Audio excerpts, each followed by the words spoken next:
If you've been scrolling through endless benchmark charts, watching endless best CPU videos, and still feel like you're stuck in a loop of indecision, this review is here to cut through the noise.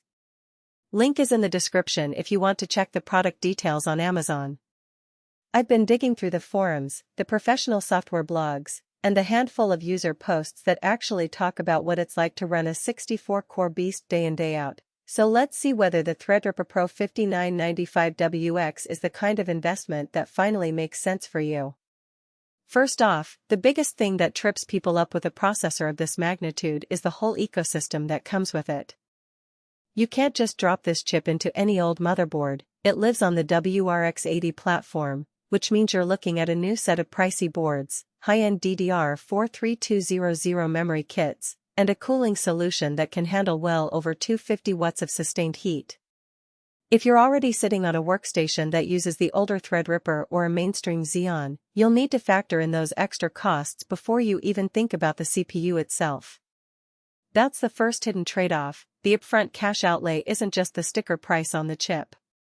In real-world terms, a studio that's planning to upgrade its render farm might budget the processor itself, but then discover they also need a new case, a 1500 revolutions per minute fan array, or even a custom liquid loop to keep temperatures in the 70-80 C range under full load.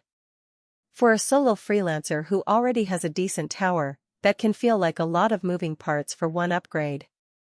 So who actually benefits from a 64-core, 128-thread engine? The answer is anyone whose daily workload is saturated by highly parallel tasks. Think of a visual effects artist rendering complex particle simulations, a scientific researcher running Monte Carlo models, or an architecture firm crunching large-scale ray-traced scenes. In those scenarios, the extra cores translate directly into faster batch renders and shorter queue times.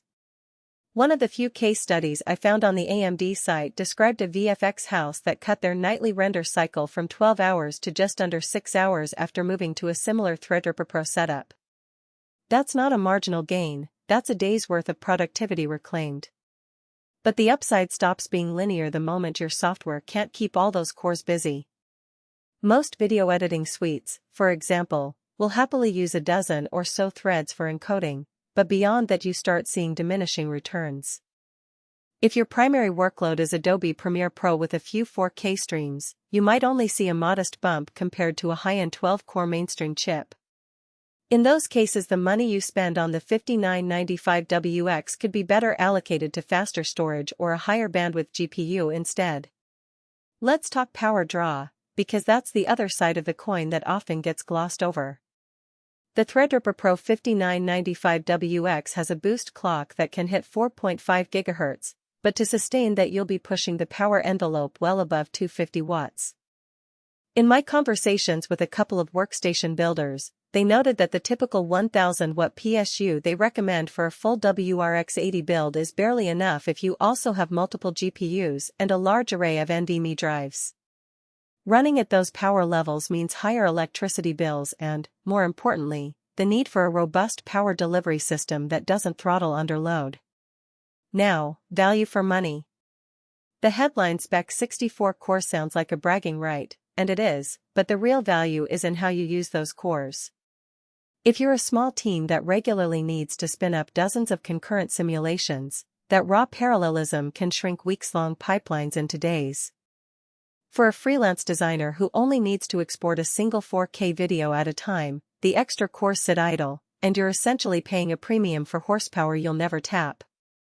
The 3.2-star rating on Amazon, while modest, hints at that split. A niche of power users love it, while the broader audience feels the price tag outpaces the everyday benefit. Practical strengths are easy to pin down.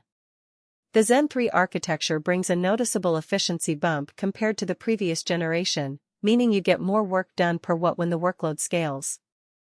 The 288 MB cache is a quiet hero when you're dealing with large data sets that need to be shuffled between cores. It reduces the number of trips to main memory and keeps the pipeline humming. In a real-world test I read about, a CFD, computational fluid dynamics, simulation that previously took 8 hours on a 32-core system finished in just over 3 hours on the 5995WX, assuming the rest of the system was properly balanced. On the flip side, practical weaknesses show up in the day-to-day setup.